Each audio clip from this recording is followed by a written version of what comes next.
So, 1 Kings. Here we have everything coming to a climax.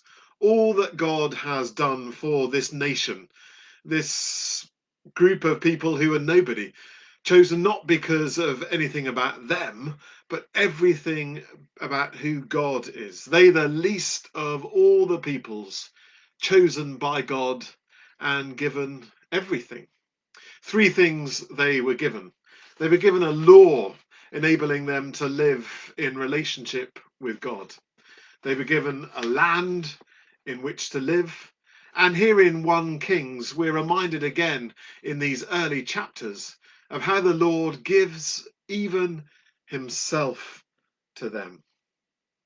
King Solomon succeeds his father David and does what his father David was not allowed to do, builds a temple, not a church or a cathedral. It's more than a religious building. It's the place on earth where God's glory dwelt. The King of heaven takes up a place on earth. And so it's a bit like crossing Westminster Abbey with the Houses of Parliament and Buckingham Palace. It's a spiritual place. It's also a place connected with royalty and a place of power.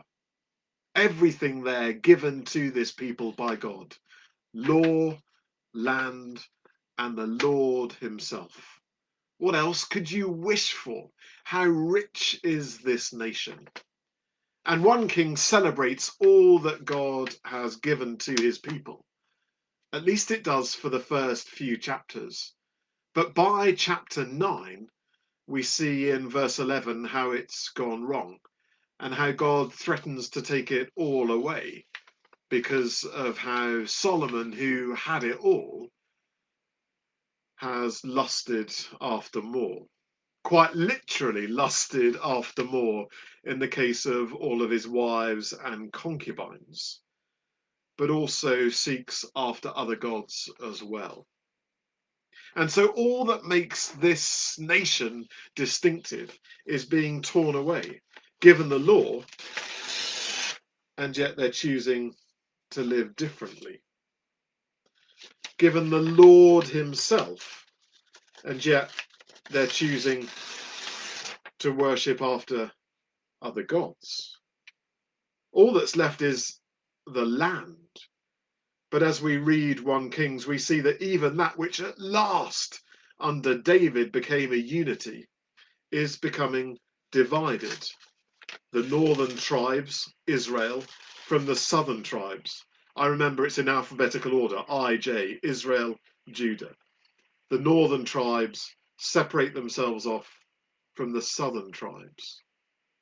It's like all of this stuff has never happened. We're almost back to the story of Jacob and Esau, of sibling rivalry all again. All that made this people distinctive has been stripped away, quite literally torn up.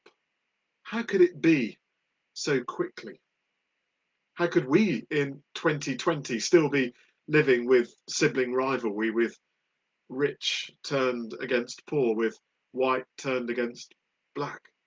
Some of these themes persist, don't they?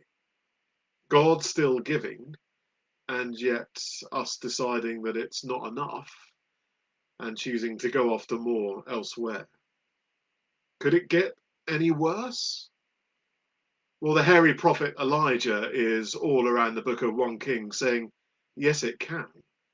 You've lost the Lord, you've lost the law, you've turned your back on those things, you've got the land, but unless you seek to regain the Lord through keeping the law, well, you risk even losing this. And we'll see what happens as we get to 2 Kings, how Elijah's words go unheeded, and the land which they still have, well, even that is under threat.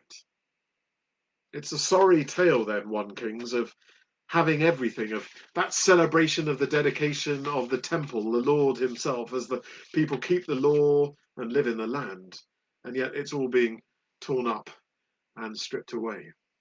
Uncomfortable reading, And yet the Lord is still there calling the people back to himself through keeping the law in order that they might live in the land, somehow longing to put these pieces back together again, if only the people will listen and return to him. Well, will they? Well, let's wait till tomorrow for part 2 of Kings. 1 Kings has seen it all torn apart. Will they take up God's offer to put it back together again? Join me tomorrow to find out.